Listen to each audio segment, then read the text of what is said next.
Hello everyone, I welcome you to Schoolji, India's first online school. मेरा नाम है Amrit Kaur Pilania and हम कंटिन्यू करेंगे क्लास 7 हिस्ट्री का चैप्टर 2। इस टॉपिक को, जो हमारा पहला टॉपिक है प्रशस्तीज एंड लैंड ग्रांट्स, इसको समझने से पहले आपको पता होना चाहिए कि प्रशस्ति क्या होती हैं। प्रशस्ति जो है वो एक वर्ड से डिराइव्ड है जिसका जो आप सब जानते होंगे, प्रशंसा। I don't know how to spell it in Hindi, but प्रशंसा आपको पता ही होगा। प्रशंसा क्या होती है? किसी की तारीफ करना।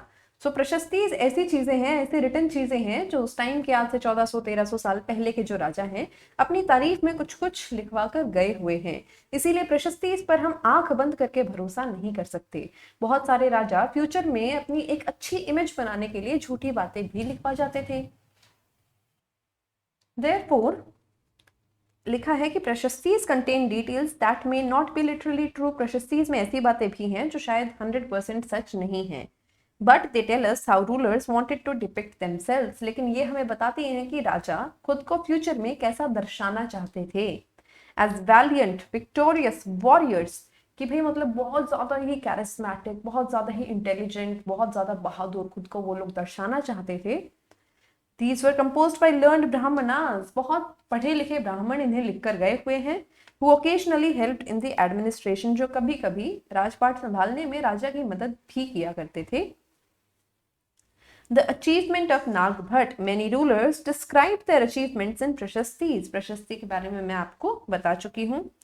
One प्रशस्ति written in Sanskrit and found in Gwalior, Madhya Pradesh, describes the exploits of Nagbhat, a Pratihar ruler। Nagabhata के बारे में एक प्रशस्ति हमें बताती है, जो कि हमें कहाँ मिली है?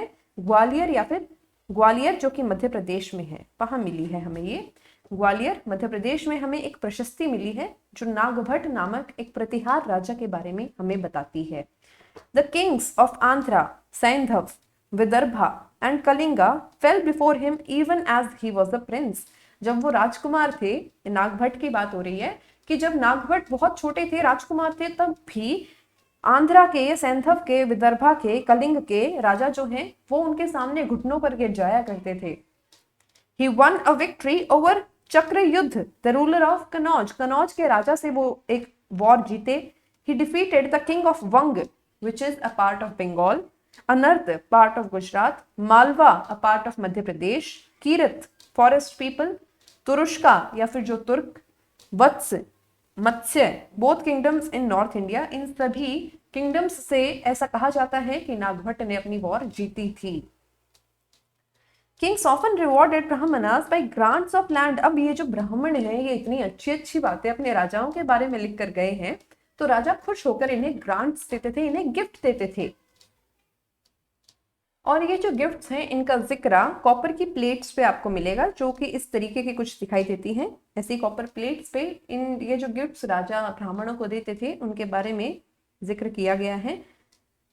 ओके, अब इसके बारे में पढ़ लेते हैं। This is the set of copper plates recording a grant of land made by a ruler in the 9th century. ये जो कॉपर प्लेट्स हैं जिनका फोटो गिवन है, ये कॉपर प्लेट्स बताती हैं एक ग्रांट के बारे में जो एक 9th सेंचुरी रूलर ने दिए हैं। Written partly in Sanskrit and partly in Tamil. ये कुछ हद तक ये तमिल में लिखे गए हैं, कुछ हद तक इस पे जो लिखावट है वो संस्कृत की है। The ring holding the plates together is secured with the royal seal. इस रिंग के कॉर्नर पे यहाँ पे बनी होगी रॉयल सील या फिर राजकीय जो मोहर है, वो जो ये दिखाती है कि ये जो पूरा डॉक्यूमेंट है ये राजा के द्वारा साइन किया गया है। ऑथेंटिक डॉक्यूमेंट है, ये कोई फेक डॉक्यूमेंट नहीं है। ठीक है। What was given with the land? This is the part of the Tamil section of the land grant given by the Cholas। चोलों के द्वारा given एक land grant में कुछ ये बातें लिखी गई थी, पढ़ लेते हैं। We have demarcated the boundaries of the land by making earthen embankments as well as planting thorny bushes।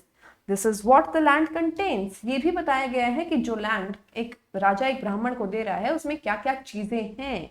Fruit bearing trees, water land, gardens and orchards, trees, wells, open spaces, pasture lands, a village, ant hill, platforms, canals, ditches, rivers, silt-laden lake, tanks, granaries, fish ponds, beehives and deep lakes। सभी चीजें जो किसी भी normal land के टुकड़े पर होती हैं, वो सभी चीजें इस ग्रांट में मेंशन्ड हैं कि हम ये वाली लैंड एक ब्राह्मण को दे रहे हैं और इस लैंड के टुकड़े पर ये वाली सारी चीजें अवेलेबल हैं। मधुमक्खी के छत्ते तक बताए गए हैं। He who receives the land can collect taxes from it. He can collect the taxes imposed by judicial officers as fine, the tax on betel leaves, that on woven cloth, as well as vehicles. He can build large rooms with upper stories made of baked bricks. He can get large and small wells dug. He can plant trees and thorny bushes, if necessary. He can get canals constructed for irrigation. He should ensure that water is not wasted and that embankments are built. ये सारी बातें बताई गई हैं एक land grant के document पे। मान लीजिए कि मैं राजा हूँ और मैंने एक ब्राह्मण को एक पर्टिकुलर लैंड एरिया गिफ्ट किया है, उसमें मैंने मेंशन कर दिया उसके डॉक्यूमेंट में कि इस लैंड में ये चीजें अवेलेबल हैं, एक नदी है, एक तालाब है, एक मधुमक्खी का छत्ता है, ठीक है, एक छोटी सी पहाड़ी है, ये सारी चीजें मैंने मेंशन कर दी। अब मैंने ये भी मेंशन किया कि जिसको मैं ये ग्रांट दे रही हूँ उसकी इस लैंड के ऊपर क्या क्या अथॉरिटी है, जैसे कि क्या वो यहाँ से टैक्स कलेक्ट कर सकता है, क्या वो नदी क्या वो तालाब नाले वगैरह बनवा सकता है, कैसे कैसे वो घर बनवा सकता है, कैसे टैक्सेस वो अपने लोगों से कलेक्ट कर सकता है, ये सारी चीजें मैंने इस डॉक्यूमेंट पर मेंशन की हैं। Unusual for the 12th century was a long Sanskrit poem containing the history of kings who ruled over Kashmir. अब ये बहुत इंपॉर्टेंट एक पॉइंट आ गया भाई अपना। देखिए 12th सेंचुरी में ना संस्कृत की पोएम्स इतनी ज्यादा कॉमन नहीं थी, बहुत रेयरली एक हमें एक पोएम मिली है संस्कृत की जो कि किसके द्वारा लिखी गई है। इस पोएम के ऑथर हैं हमारे कल्हण। क्या नाम है ऑथर का? कल्हण। ये बहुत सारी सोर्सेस को यूज करके इन्होंने पूरे जो कश्मीर में जितने भी राजा हुए हैं क्रोनोलॉजिकली, किस राजा के बाद किसका कौन सा राजा आया, किसके बेटे ने रूल किया, उसका बेटा कौन था, ये सारी बातें इन्होंने इस पोएम में मेंशन की हैं। बहुत सारी चीजों को इन्होंने यूज करके अपनी हिस्ट्री बनाई है, इंस्क्रिप्शंस को, डॉक्यूमेंट्स को, आई विटनेस अकाउंट्स को, और पहले इनसे पहले जो हिस्ट्रीज लिख के गए हुए हैं लोग उनकी हिस्ट्रीज को। Unlike the writers of Prashastis, he was often critical about rulers and their policies. प्रशस्तीज में देखिए राजाओं की ना बस तारीफें ही तारीफें आपको देखने को मिलेंगी, लेकिन कल्हण ने जो पोएम लिखी है उसमें उसने उन राजाओं की अच्छी बातें भी बताई हैं और बुरी बातें भी बताई हैं, उसने सिर्फ तारीफें नहीं की है राजाओं की। सो कल्हण का जो हमें ये संस्कृत की पोएम मिलती है ये बहुत ज्यादा रिलायबल सोर्स है इतिहास को पढ़ने के लिए। सो अगर मैं कहूँ कि कश्मीर के राजाओं के ऊपर ये क्वेश्चन मैंने लिटरली एक एग्जाम में देखा भी था, जो कि जॉब के लिए आपके एसएससी वगैरह के एग्जाम होते हैं, उसमें लिखा था कि कश्मीर का 12th सेंचुरी पोएट कौन था। कश्मीर का 12th सेंचुरी पोएट कौन था? पोएट था कल्हण। कौन है भाई? ये पोएट है कल्हण, ठीक है। Warfare for wealth. You may have noticed that each of these ruling dynasties was based in a specific region. At the same time, they tried to control other areas. मान लीजिए कि चोलास का जो रूल था वो सिर्फ तमिलनाडु के ऊपर वाले हिस्से में था, तो वो हमेशा कोशिश करते रहते थे कि वो सदर्न तमिलनाडु पे भी अपना कंट्रोल स्थापित कर सके, श्रीलंका में भी अपना कंट्रोल स्थापित कर सके, केरल जो है, कर्नाटक जो है, आंध्र प्रदेश जो है, इन सारे इलाकों पे भी अपना कंट्रोल स्थापित कर सके, या फिर अपने जो किंगडम है उसको बड़ा कर सके, साइज में बढ़ा सके। One particularly prized area was the city of Kannauj in the Ganga valley. Kannauj देखिए मैंने आपको फर्स्ट पेज पे जो आपका मैप था उसी में दिखाया था। सेंचुरीज तक रूलर्स जो थे कौन से डायनेस्टीज के? गुर्जर प्रतिहार, राष्ट्रकूट एंड पाल डायनेस्टीज। ये तीनों डायनेस्टीज के रूलर्स आपस में सिर्फ कन्नौज के लिए लड़ते आए हैं। Because there were three parties in this long-drawn conflict, historians often describe it as tripartite struggle. तीन parties थी, इसीलिए हमने इसे कह दिया tripartite struggle. I hope it is clear. कोई डाउट वाली बात ही नहीं है इसमें। तीन parties हैं, राष्ट्रकूट हो गए, पाल हो गए एंड गुर्जर प्रतिहार हो गए। As we will see, rulers also tried to demonstrate their power and resources by building large temples. जो राजा थे वो आसपास के राजाओं को, अपनी जनता को अपनी पावर दिखाने के लिए टेम्पल्स भी बनवाते थे। तो जब भी कोई दो राजाओं के बीच में कॉन्फ्लिक्ट होता था तो वो कोशिश करते थे, अगर वो वॉर जीत जाते हैं तो किसी दूसरे राजा के शहर में बने, किसी दूसरे राजा के किंगडम में बने हुए टेम्पल्स को अटैक करने की, क्योंकि टेम्पल्स जो है वो किसी राजा की पावर का एक अक्स होता था, एक दर्शन होता था कि अगर मेरे राज्य में मैंने टेम्पल बनवाया है, मैं उसमें मैक्सिमम बहुत अच्छा आर्किटेक्चर लगवाऊंगी, उसमें बहुत ज्यादा सोना सेव करके रखूंगी, चढ़ावा मैं दिखाऊंगी लोगों को, सोने की मूर्तियां, चांदी के जो बर्तन हैं, ये सारी चीजें मैं बनवाने की कोशिश करूंगी। और जब भी किन्हीं दो राजाओं की लड़ाई हुई, मान लीजिए ये दो राजा हैं, इनकी आपस में लड़ाई हुई और ये वाला राजा हमारा जीत गया, तो ये राजा दूसरे राजा का क्या करेगा, जाके सीधा टेम्पल पे अटैक करेगा, क्योंकि वहां पे सबसे ज्यादा सोना उसे मिलेगा। So when they attacked one another's kingdom, they often choose to target temples which were sometimes extremely rich.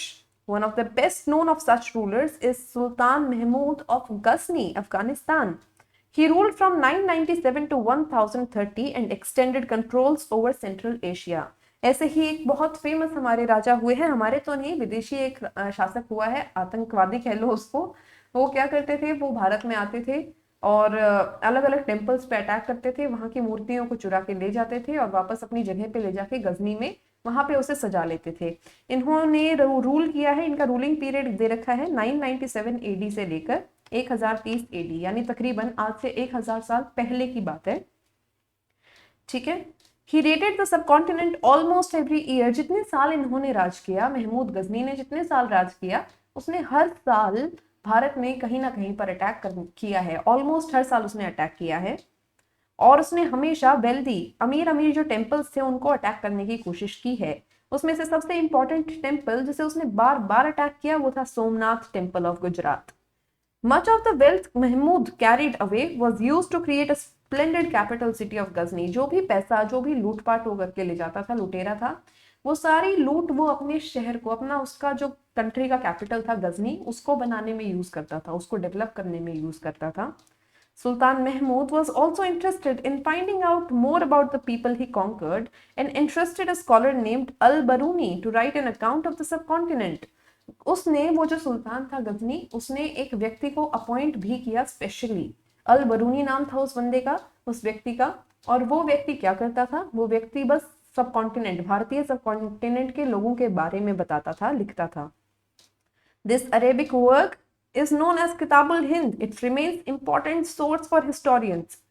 He consulted Sanskrit scholars to prepare this account. अब ये जो अल बरूनी था ना, क्या नाम है इसका, अल बरूनी, अल बरूनी ने कौन सी किताब लिखी, किताबुल हिंद। अब किताबुल हिंद उसने ऐसी ही नहीं लिख दी, उसने क्या किया, भारत के जो संस्कृत के ज्ञानी थे उन लोगों की भी सहायता ली, भारत के लोगों के बारे में बताना चाहता था वो। सो किताबुल हिंद किसके बारे में लिखी गई है, भारतीय लोगों के बारे में। कौन से टाइम के इंडियंस के बारे में, आज से 1000 साल पहले के इंडियंस के बारे में। किसने लिखी है, अल बरूनी। अल बरूनी को अपॉइंट किसने किया, गजनी, महमूद गजनी। ओके, ये आपकी यहाँ से बातें बहुत इंपॉर्टेंट है और मैं सजेस्ट करती हूँ कि अगर आप बुक लेकर साथ में बैठे हैं, जो कि आई हाईली रेकमेंड, तो आप ये बातें साइड में जरूर लिख लें। ओके, जरूर लिख लो भाई इसको। Other kings who engaged in warfare included the Chahamanas. कुछ दूसरे राजा हैं जो लड़ाइयाँ काफी रेगुलरली करते थे, उसमें से एक थे चहामना या फिर Chauhan, later known as Chauhans, who ruled over the region of Delhi and Ajmer, जो दिल्ली, अजमेर, कन्नौज इन एरियाज पर रूल करते थे। They attempted to expand their control to the west and the east, where they were opposed by the Chalukyas of Gujarat and the Gadwal of western UP. The best known Chahamana ruler was Prithviraj III, जो कि 1168 से लेकर 1192 तक का उनका rule था, who defeated an Afghan ruler named Sultan Muhammad Ghori in 1191 and lost him to the very next year in 1192. So basically आपको पृथ्वीराज चौहान से रिलेटेड दो फैक्ट्स याद रखने हैं। पहली बात तो फैक्ट नहीं है, ये उनके नाम में ही आ गया कि वो चौहान वंश के राजा थे। दूसरी बात आपकी ये कि उन्होंने फर्स्ट बैटल ऑफ तरायन या फिर तारावड़ी, बैटल ऑफ तरायन, जो कि 1191 में हुई थी, उसमें उन्होंने सुल्तान मोहम्मद गौरी को हराया था। ओके, लेकिन क्योंकि राजपूतों के कुछ उसूल होते हैं, वो निहत्तों पर वार नहीं करते, इसीलिए उन्होंने मोहम्मद गौरी को हराने के बाद भी जिंदा छोड़ दिया। अगले ही साल मोहम्मद गौरी अपनी एक और भी बड़ी आर्मी लेकर आया, पावरफुल होकर आया, और वहीं पे तारावड़ी में हुई second battle of Tarain. Tarain का ही आज के दिन नाम तारावड़ी है, तरावड़ी, ठीक है। सो कंफ्यूज नहीं होना है, तारावड़ी आ जाए तब भी, तरायन आ जाए एग्जाम में तब भी। ओके, और ये बैटल थी 1192 में। इसमें मोहम्मद गौरी ने पृथ्वीराज चौहान को हरा दिया एंड ही वाज किल्ड। उसको इनफैक्ट किल नहीं किया था, इमीडिएटली किल नहीं किया था गौरी ने। गौरी पृथ्वीराज चौहान को अपने साथ अफगान ले गए थे, जहाँ पे उनका मतलब घर था, घोर में ले गए वो, और वहां पे जाके पृथ्वीराज चौहान की दोनों आंखें फोड़ दी। बट स्टिल पृथ्वीराज चौहान, ऐसा माना जाता है कि पृथ्वीराज चौहान ने एक अपने लर्निंग एज में एक ऐसी विद्या सीख ली थी जिसमें उनको मतलब आंख बंद करके भी वो कहीं पे इशारा लगा सकते, निशाना लगा सकते थे अगर उसकी उन्हें आवाज सुन रही है तो। एंड ऐसी मान्यता है कि उस टाइम पे पृथ्वीराज चौहान ने घोरी की हत्या कर दी थी वहां पे अफगानिस्तान में जाने के बाद भी। बट बहुत सारे सोर्सेस कहते हैं कि ऐसा नहीं हुआ था और मोहम्मद गौरी तरावड़ी के युद्ध के 14 साल बाद तक भी जिंदा था और उनकी मृत्यु 1206 में हुई है। ठीक है, सो ये कुछ अकाउंट्स हैं एंड इसी के साथ हम क्लोज करेंगे आज की क्लास को, क्योंकि अगला टॉपिक बहुत डिटेल में लंबा टॉपिक है, वो नेक्स्ट क्लास में ही कवर करेंगे हम। So this class was presented to you by Schoolji, India's first online school.